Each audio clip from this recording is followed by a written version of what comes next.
I'm 78 years old. My husband died 7 years ago, and the night I came home alone afterward is when I understood something I had been avoiding for most of my life. I thought I had time. I was wrong. I'm not saying that for effect. I'm saying it because that night felt like a door closing behind me, and I could hear the latch.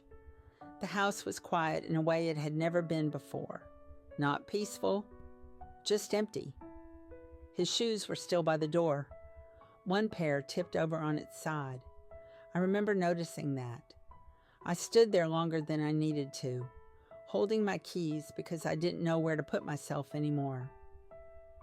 You probably think grief announces itself. I thought it would too. It doesn't.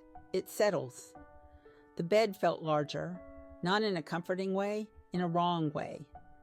The right side stayed cold. That's what I noticed first, not the tears, the cold. For 42 years, I had been someone's wife. Before that, I had been someone's daughter, then someone's mother, then someone's employee who never said no. I spent 60 years trying to be good, the kind of good that keeps things running, the kind of good that doesn't cause trouble, the perfect wife, the perfect mother, the perfect daughter, the perfect employee.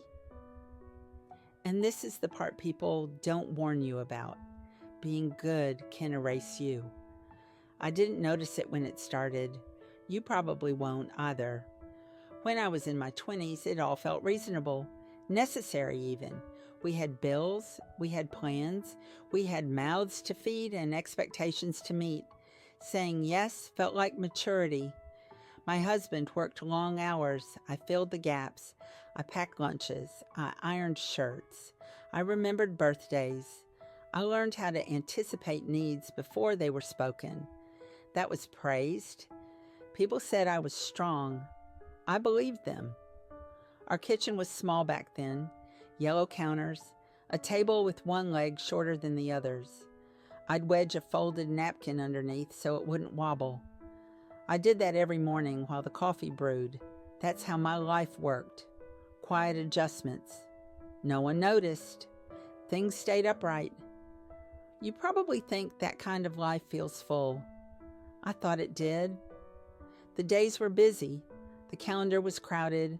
There were school forms to sign, meals to plan, calls to return. I went to bed tired and woke up ready to do it again.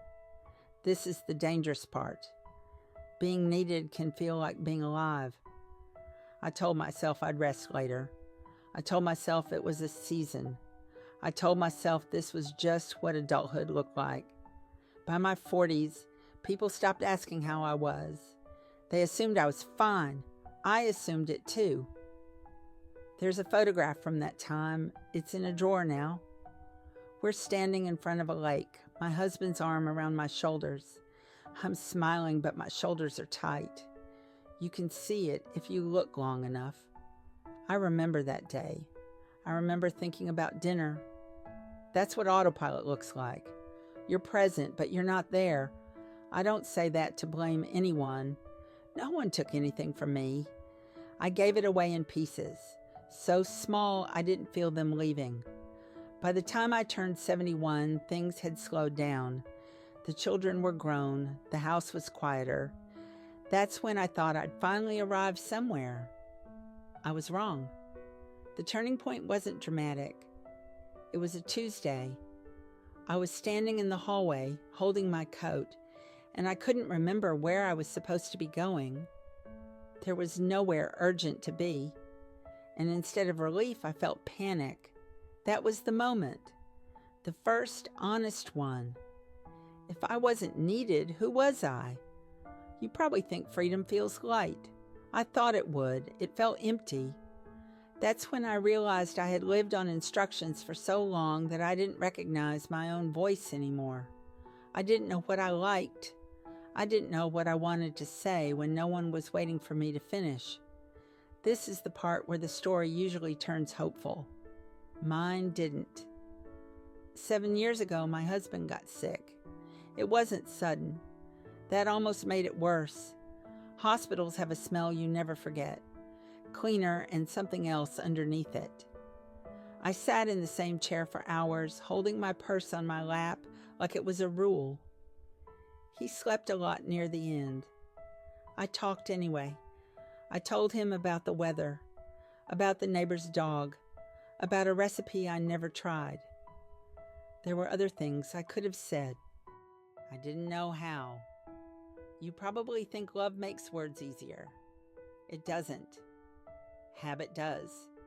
The last night, the hallway outside his room was quiet. One light flickered, just once, then steadied. I remember staring at that. He died before dawn. After the funeral, people brought casseroles. They sat on the counter, labeled with tape and careful handwriting. I thanked everyone. I meant it. Then they left. That's when the silence arrived for real. This is the midpoint. This is where the belief breaks. I thought being good would protect me. It didn't. It kept things smooth. It kept things polite. It did not keep me. I started noticing the evidence everywhere. The coat on the chair that no one moved. The voicemail from my sister I never returned because I was tired. The notebook I bought and never opened. I found an old calendar in a drawer. Whole weeks crossed out. Nothing written inside them. You probably think regret feels loud. It doesn't. It whispers while you're doing the dishes. It waits until you sit down. I remembered conversations I rushed. Evenings I filled with noise because silence made me uncomfortable. Questions I didn't ask because they felt unnecessary at the time. By the time I understood what I'd postponed, it was already gone. That's the cruel math of it. Delay doesn't feel expensive until the bill comes due. I see younger women now, capable, responsible, kind in the way that costs them something. I recognize the posture. You probably think you'll notice when it's happening to you. I thought I would too. You won't. There's an empty drawer on my side of the bed. I keep it empty on purpose. It reminds me of how much space I gave away without realizing it. I'm not angry anymore. Anger requires energy. This is something quieter. Acceptance doesn't feel like peace. It feels like clarity without a solution. Time doesn't rush at the end. It thins. Days feel shorter, not because there are fewer hours, but because there's less room for pretending. I don't regret my family. I don't regret loving people. I regret how easily I confused usefulness with worth. That's the irreversible truth. You can't go back and ask yourself earlier questions. You can only sit with the answers you avoided. If you're listening to this and you feel a small tightening in your chest, that's not me talking to you. That's time tapping the glass. I'll be here again if you are.